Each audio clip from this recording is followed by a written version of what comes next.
Assalamualaikum warahmatullahi wabarakatuh. Teman-teman, mohon maaf baru update kembali dikarenakan kemarin saya sakit gigi selama 3 hari sampai pusing kepala. Nah teman-teman, kasus Subang saya tidak akan melupakan karena ini sudah saya ikuti dari tahun 2021 sampai sekarang, dan teman-teman pun semoga demikian ya, kita viralkan sama-sama. Karena kasus ini sangat banyak sekali lika-liku, dan juga bisa saja seorang sang dalang ini membuat sistem skenario yang begitu sangat akurat dan susah sekali untuk terkuak semuanya. Meskipun memang sekarang itu ya sudah ada justice kolaborator, tapi yang saya lihat masih banyak perdebatan.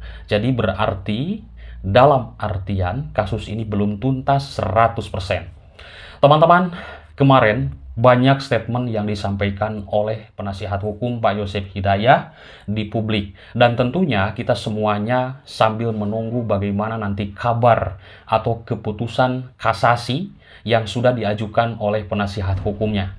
Bandingkan sudah kandas, sudah ditolak oleh pengadilan tinggi.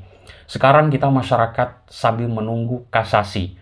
Karena sudah kita dengar keyakinan dari penasihat hukum yang baru, yaitu Ibu Sylvia Sumbarto, mengatakan bahwa Yosef, Ibu Mimin, Abi, Arigi, dan juga Dano, dan juga Yoris, mereka adalah semuanya bukan pelaku, atau mereka adalah korban, seperti itu. Dan saya menurut beliau sudah memegang data, atau sudah memegang, ya, sudah tahu orang pelakunya. Seperti itulah yang disampaikan di publik yang sudah kita dengar. Nah, teman-teman, tentunya kita sambil menunggu bagaimana nanti keputusan kasasi, ya, apakah diterima dan tidak. Intinya kita nanti lihat saja ending dari kasus Subang ini. Karena saya belum bisa dan tidak bisa membahas akan diterima atau tidak, seperti itu. Intinya kita lihat saja, menunggu, karena masih berproses terus, ya kan, seperti itu. Karena yang saya simak banyak sekali perdebatan, ada yang benar-benar percaya bahwa Pak Yosef adalah benar-benar pelaku, ada juga yang sama sekali tidak percaya bahwa Pak Yosef adalah pelaku. Ada juga yang percaya keterangan dari Ramdhanu 100%, percaya keterangan Danu, ada juga yang sama sekali tidak. Dan itulah warna di publik yang saya amati selama ini. Dan itu wajar sekali, karena apa? Teman-teman itu mengawal atau mengikuti ini dari awal, dan juga mungkin ada yang dari pertengahan.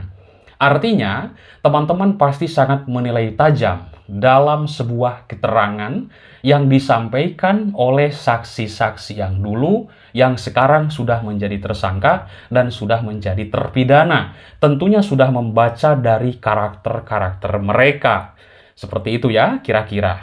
Pasti teman-teman sudah memahami. Silahkan teman-teman berkomentar. Baik, teman-teman, kita putar dulu sebuah rekaman. Ini percakapan atau diskusi di publik dari statement kuasa hukum atau penasihat hukum Pak Yosef Hidayah, Ibu Sylvia Sumbarto, sarjana hukum, ya. Baik.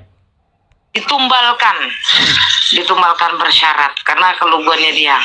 Dan ini ditumbalkan bersyarat. Ya, karena saya sudah memegang kunci siapa pelakunya.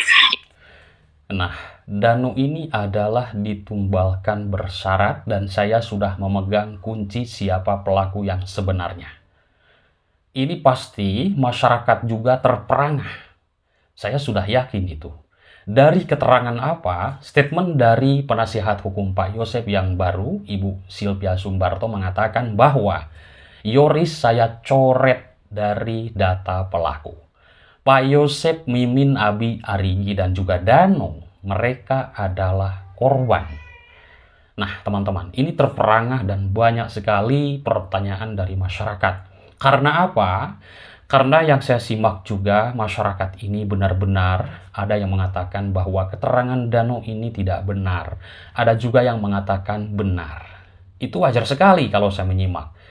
Kenapa demikian? Teman-teman itu menyimak kasus ini bukan hanya sekedar menyimak pemberitaannya saja, tapi menilai karakter orang-orang yang sudah memberikan keterangan, terutama dari saksi-saksi yang sudah menjadi tersangka dan juga sudah menjadi terpidana.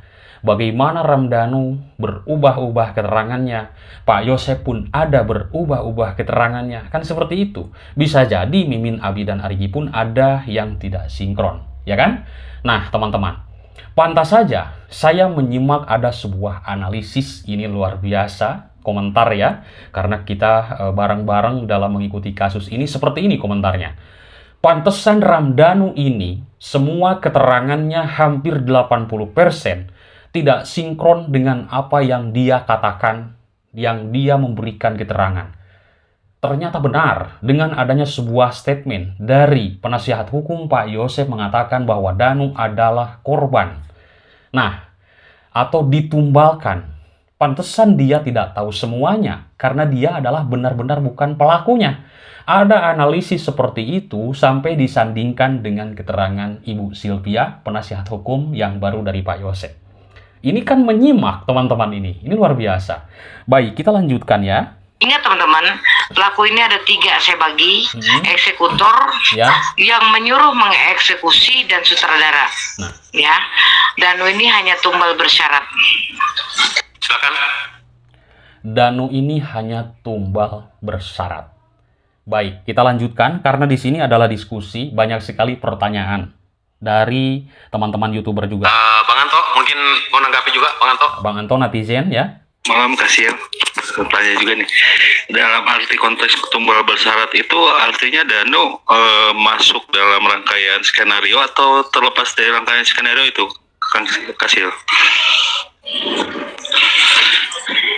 Perencanaan pembunuhannya. Saya hanya bisa memberikan petunjuk ya. Saya tidak akan menjawab pertanyaan itu. Oh, terkait masalah ini, apakah Danu bagian dari perencanaan atau apa? Ini Ibu Sylvia atau yang panggilannya Kak Sil tidak bisa menjawab hal itu, hanya bisa memberikan sebuah clue atau petunjuk ya. Dan ini kalau saya simak luar biasa sih teman-teman, dengan statement-statement dan keberanian dari Ibu Sylvia yang sekarang ini, saya juga kaget sekali ya ketika melihat dari seorang penasihat hukum seperti ini, dan intens sekali di publik teman-teman, dan memberikan pencerahan-pencerahan hukum kepada masyarakat. Salut saya juga teman-teman ya, ini intens sekali. Baik, kita dengarkan lagi. Izin Kak Sil mau tanya, dengan statement Kak Sil tadi yang menjelaskan bahwa Danu sebagai tumbal bersyarat. Ya. Boleh kan kalau saya punya kenapa sampai muncul statement itu? Bolehkah saya menyimpulkan apabila hal itu terkait dengan adanya peta yang sempat ditemukan di rumah Danu di saat penggeledahan? Itu aja. Ya, itu ada kaitannya sih Bang. Gini loh. Teman-teman, sudah mendengar adanya sebuah peta waktu penggeledahan di rumah Danu? Tentunya pasti teman-teman sudah mendengar dan itu sudah menjadi fakta persidangan juga. Namun alasan Ramdhanu yang saya dengar itu adalah peta yang dibuat untuk arah ke rongsokan.